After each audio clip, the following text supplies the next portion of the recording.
Bonjour. Aujourd'hui, je vais vous raconter des histoires de Monnieu. Il y a longtemps, très longtemps, du temps où il y avait un curé à Monnieu. Eh bien, le curé de Monnieu, il avait une bonne qui s'appelait Marie la coquine, Marie la coquine. Et un dimanche, monsieur le curé de Monnieu, juste avant de partir tirer la messe, il dit à sa bonne, Marie, tout tard, j'ai le curé de Sceaux qui vient manger, ouais, je l'ai invité. Et là, tu vois, il y a les deux bécasses, ben, ces deux bécasses, elles ont la goutte. Et il y a les rabasses là, donc tu me mets les deux bécasses, les rabasses, et tu nous prépares tout ça pour midi. Allez, hein, j'y vais. Il ne faut pas y faire attendre mes paroissiens. Et le curé de Monnieu part dire sa messe. Et Marie la coquine, Marie la gourmande, mais commence à travailler, elle prend les bécasses, elle les plume, elle les passe un peu au feu, et puis après, elle les bourre de rabasses, et puis passe en blanc, hein, au moins 300 grammes chacune. Hein. Et puis après, elle les embroche, elle met en place l'appareil, et là, elle remonte l'appareil, ouais, et puis là, ça fait clic, clic, clac, clic, clic, clac, et ça y est, c'est presque fini. Alors elle se dit, je mérite bien quand même un petit remontant. Et là, elle descend à la cave du curé de Monnieu. Oh, la cave du curé de Monnieu, c'est quelque chose. Hein. D'abord, tu descends dans la roche, là, il y a des escaliers taillés dans la roche, tu descends et puis en bas, oh, il y a de tout. Hein. Parce que la cave du curé de Monnieu, c'était quelque chose. Hein. Tiens, la preuve, c'est que je vais vous raconter une histoire par rapport à cette cave. Hein. Un jour, le curé de Monnieu, il est assis à sa table, là, en train de boire un verre de vin et lire son bréviaire. Quand il entend frapper à la porte, alors il dit, oui, rentrez. Il y a un paysan qui rentre, Firmin. Et Firmin, il dit, bonjour monsieur le curé, je viens vous donner un sou, une pièce pour dire des messes à mon père, vous savez, il est mort. Alors, monsieur le curé, il dit, mais Firmin, tu es brave petit d'avoir l'intention de faire dire des messes pour ton père. Tiens, prends cette pièce, mets-la sur la mastre, ouais, voilà, là, au-dessus de la cheminée. Et il le fait, et juste avant de partir, monsieur le curé qui est bravo, il me dit, allez, assieds-toi un bon coup. Et ils se sont assis, il lui a servi un verre de vin, le paysan, il a bu au fond. Oh, monsieur le curé, ce vin-là, il est extraordinaire, mais d'où il vient? Dites-moi, d'où il vient? Le curé, qui était peu plaisantin, lui dit, devine. Ah, il faut que je devine. Alors, il en reprend une petite coulon. Je sais pas, moi. Monsieur Vendran, à Flassan. Non, dit monsieur le curé.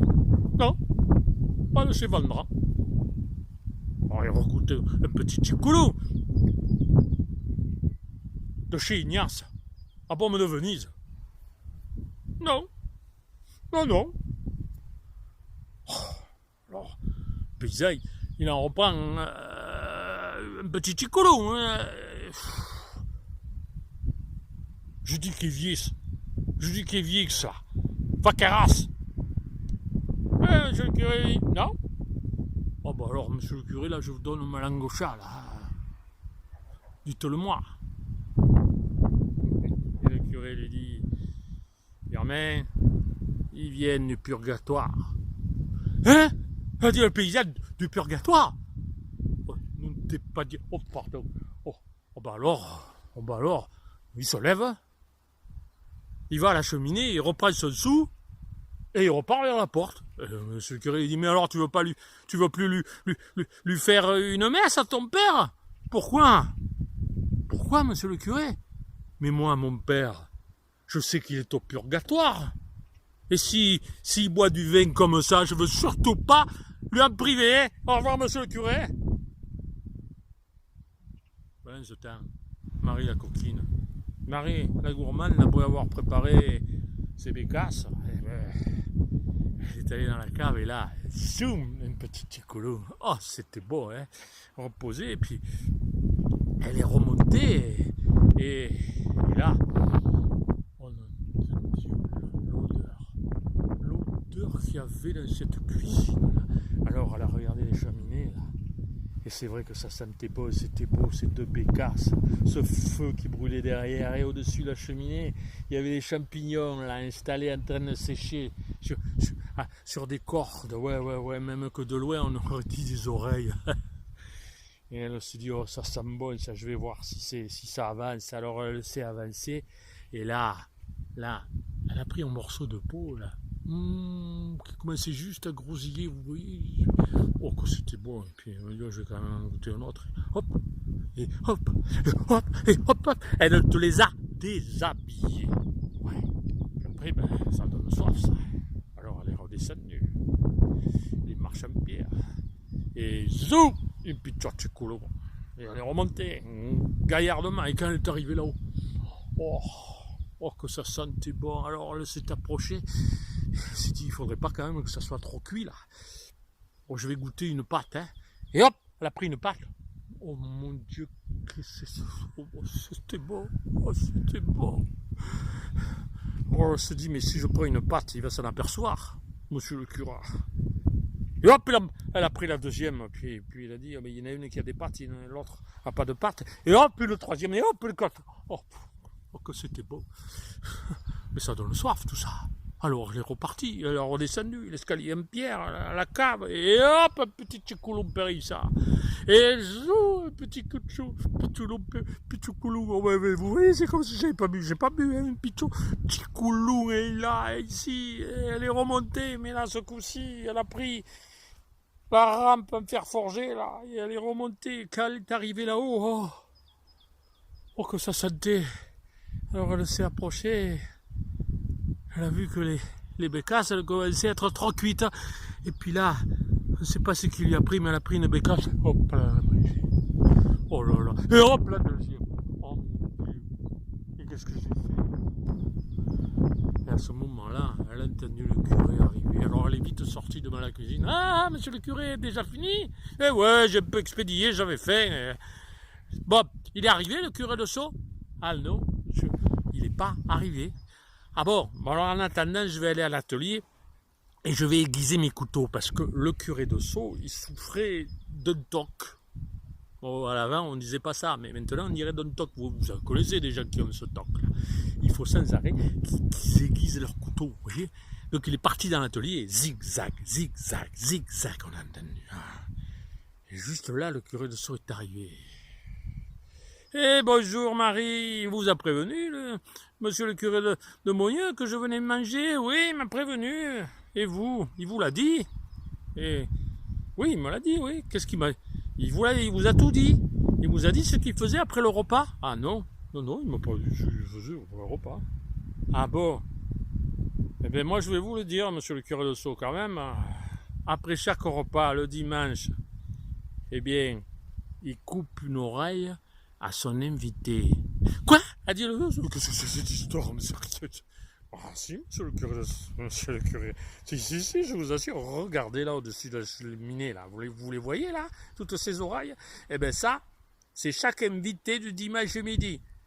Après le repas, il coupe une oreille. Oh mon Dieu, mais c'est pas possible, mais j'y crois pas, mais c'est fou, c'est un migraine, c'est la preuve, il a dit.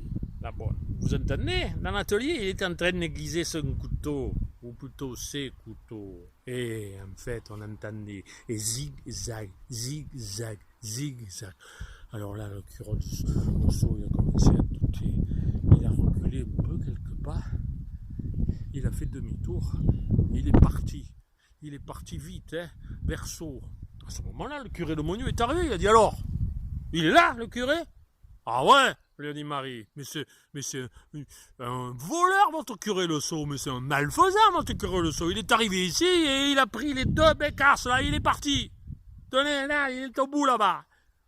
Alors le curé de Monieux, il est sorti avec ses deux couteaux et il a vu le curé de Sceaux. Alors il a levé les bras et il a dit, pas les deux, seulement une. Et le curé de Sceaux, il s'est retourné et il a vu. Il a eu une. Mais c'est une de trop. Il s'est mis à courir. Il a couru jusqu'à Sceaux. Il n'a jamais rattrapé, hein? Voilà ce qui se passait à Sceaux. À Sceaux, le curé de Sceaux d'ailleurs. Ça m'a fait penser qu'il n'est pas blabla, hein? J'ai une histoire sur lui. Bah, si vous voulez l'écouter, il faut aller dans mes archives vidéo. Oui, sur le plateau de Sceaux, là. Le curé de Sceaux. Vous verrez, je vous la laisse. Hein. J'ai encore eu une petite histoire, si vous voulez, là, du curé de Monnieu. Mais c'était pas le même. Hein. C'en était un qui avait passé toute sa vie à Monnieu. Ah, Monnieu, c'est un joli pays, là, juste à la sortie des gorges de la Nesque. Quand vous arrivez, hein, à main gauche, le village, il est étalé, là. On le voit s'étaler. En haut, il y a l'église, et tout en haut, là, il y a la tour de Gué, hein, un peu comme le château ici, tout en haut. Et ce curé-là, ben, c'était l'heure de la retraite. Ah, ben oui, l'évêque lui avait pas laissé le choix. Il fallait qu'il parte à la retraite. Alors il avait décidé de partir le samedi qui allait arriver là, et il allait prendre l'autobus. Et l'autobus, il allait l'amener à Avignon, et là il allait aller dans un monastère, le monastère de Frigolet. Oui.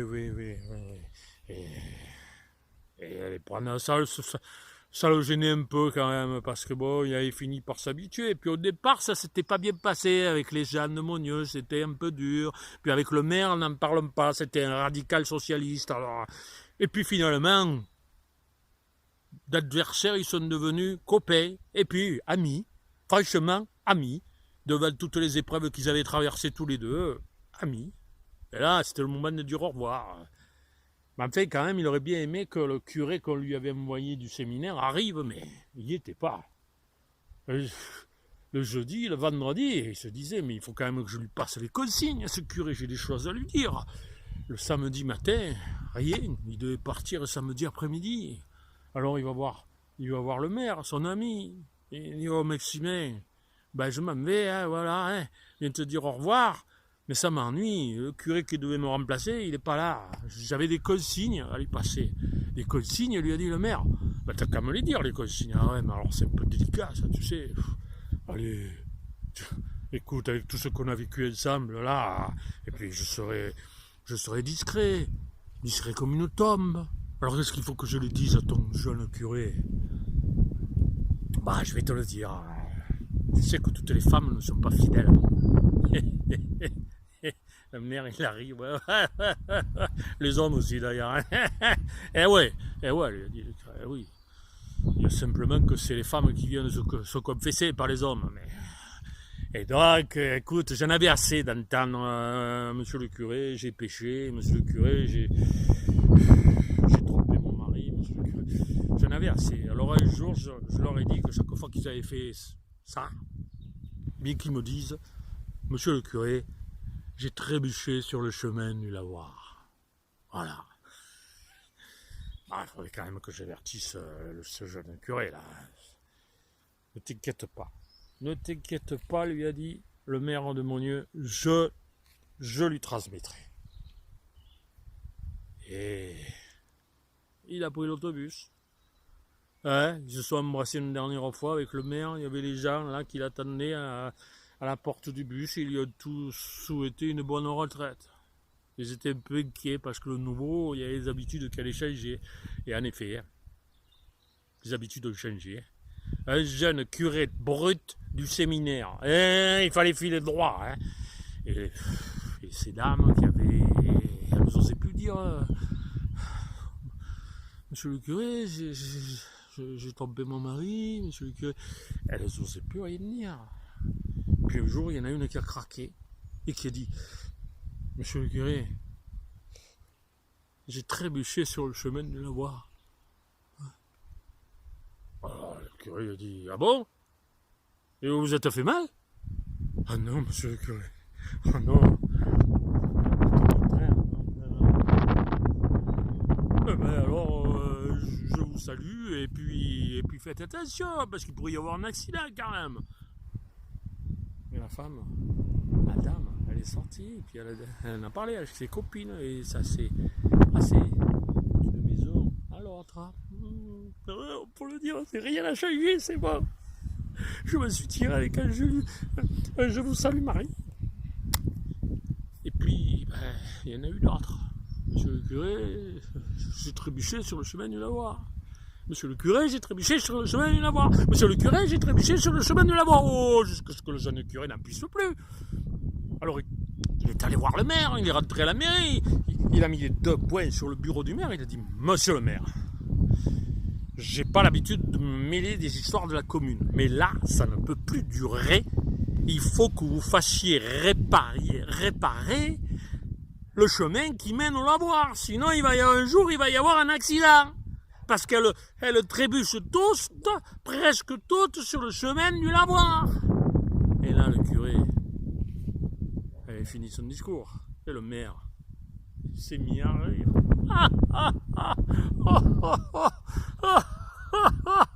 Oh, j'ai oublié.